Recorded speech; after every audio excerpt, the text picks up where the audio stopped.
Hello everyone, welcome back to the lecture series of organizational behavior. In this particular session, we will be focusing on how do we measure a personality. However, this cannot be quantified, but what are the traits we should focus upon? Let's have an understanding on this particular topic. However, this particular model, which we are going to study today, is most widely accepted, and still presently also people refer this particular model. However, prior to this, there were Raymond Cattell, who has already jotted down 16 fundamental factors of personality, right? So what the Goldberg Lewis did, an American psychologist, he again whittled down that 16 fundamental factor into 5 primarily factor. However, it was a big breakthrough and everybody appreciated this particular theory and the model, and this particular the 5 factor model breaks personality down into 5 components, because we need to have an understanding there is a difference between factor and a traits. Factor is known as in a widely term, that means one factor might be consisting of so many traits. So what Goldberg did, he breaks down that personality into the 5 components. We will be going and understanding each one of them in the coming slides. First one is agreeableness. Second one is conscientiousness. Next is extraversion, openness, and last one is stress tolerance or neuroticism, also known as neuroticism. So that personality tests that are based on this model measure where an individual lies on the spectrum of each of the 5 traits. However, this does not mean that whether the person is good or bad, even if he is scoring one in high and another one is low, it cannot you cannot judge that person based on the score. However, you will be able to understand the overall personality of that particular person. So let's understand one by one factor, each factor separately. So as I said, the 5 component, openness to experience, conscientiousness, extraversion, agreeableness, and neuroticism. These are the 5 uh, factor which actually comprises in the big 5 model of personality, and which is also referred as ocean model, where all the first letter of all the 5 factor, if you take the first letter, it creates a word that is known as oceans. So each trait measures a unique aspect of human personality, and we will be able to understand a person, behavior, or a nature by looking at these factors of any individual. First factor is openness to experience. As the name says, openness measures the extent to which an individual is imaginative and creative, as opposed down to the earth and conventional. That means if a person is who is scoring high on this particular factor, that kind of a people will try out new things. They will be very creative and very curious about things. That openness flushes the level of intellectual curiosity and creativity. Every aspect they would like to explore, right? They would like to explore all the new ideas. They will be very creative person and always curious to know more about that particular thing in which they are totally engaged or working in it. And they also portray a personal preference for a variety of activities over a scheduled routine. They will not be sticking to one particular way of doing the, as they will be going as per the schedule only. They would be preferring to add on variety of experiences along with that.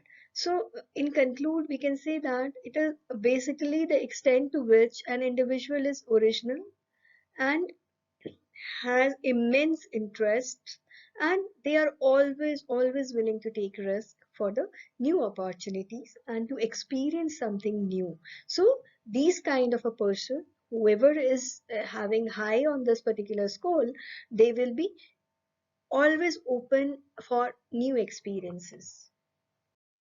Next is consciousness. That means, as the word says, the people will be very disciplined and this particular factor, when you try to measure anyone and who is scoring high on this particular score, that person will be very careful and deliberate about how organized things should be. They will be very planned. They will be always proactive in whatever they are doing. That means it is a measure of how careful and deliberate a people are. They will be very self-disciplined, as I said, and organized, and they have all the activity well planned in advance, right? And it is always, sometimes we can say that it is often predictive of employee productivity, particularly in the lower level positions. They figure out if the person is very organized, very systematic, self disciplined, they will be more productive at the lower level positions. It is basically the level to which the person is careful, cautious, and honest towards their work or whatever they are doing. It's all about the personality. Next is extraversion. Extraversion, as the name says, these people will be very extrovert. And how they are mixing up with the people, whoever they are coming along with. So extroversion is a measure of how sociable, how outgoing a person is, how much energy he or she is having as an individual. And maybe we can say that these kind of a person are supposed to be very influential person. They lead the team, they are very influential, they are able to influence people, right? But we are not, I always want to make it clear to all the learners here that if the person is scoring high or low in any particular factor, it does not mean that person is not able, not capable of anything, or we should judge that particular person. So it is just a personality measure, that how the person will be reacting to the different situation, how the person will be behaving to the other person. So individuals who score lower on the extraversion scale are considered to be more introverted or more deliberate, quiet, low-key, and independent. Whoever is scoring low on this particular criteria or a factor. Some types of positions are in the organization are better suited for individuals who fall on one side of the spectrum or the other. So that is how we need to understand how each one of the personality factor is important to have it.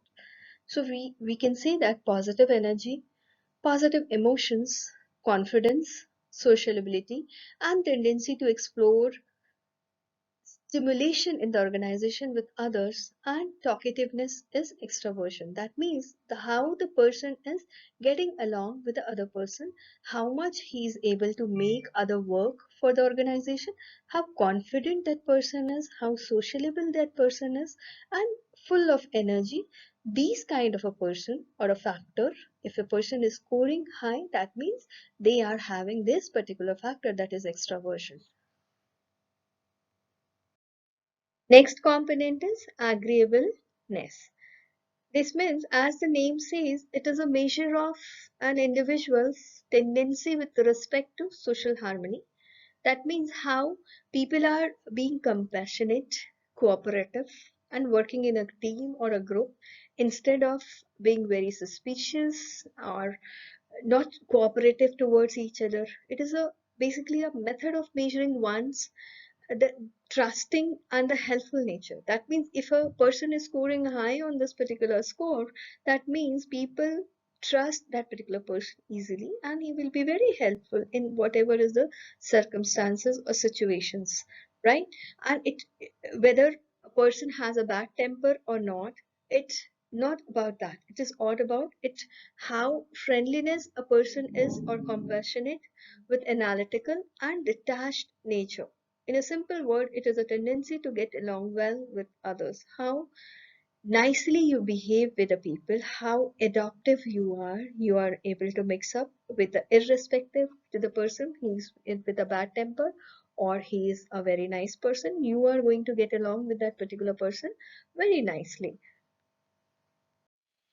The last factor is neuroticism, and very interesting factor.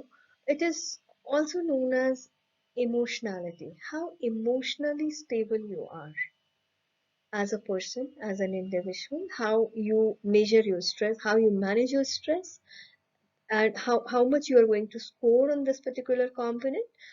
People scoring high experience anxiety, depression, paranoia, and aggression. That means you will always have a negative feeling about all the situations. You have very strong negative emotions. So, high neuroticism scorers are more likely to react to the situations with strong negative emotions. You're not very positive about whatever challenges or situation you are facing. Whereas low neuroticism scores are more likely to brush off their misfortune and move on.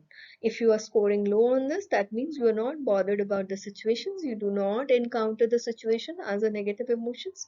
So in total, we can say that the tendency to sense negative emotion states and see oneself and the world around one negatively. That means everything you look around you is, you feel that everything is being negative with me and you are not stable. So that's why it is also known as emotionality. So these were the five component, and it is also known as ocean model, big five model of personality, and it is a very stable and adaptable model, as I said in the beginning, and still now people refer to that.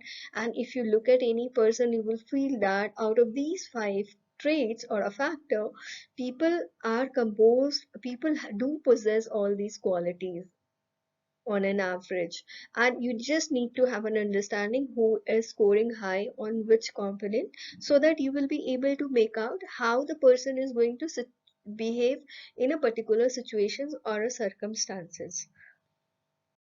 So I hope the ocean model and the big five personality model is clear to all of you.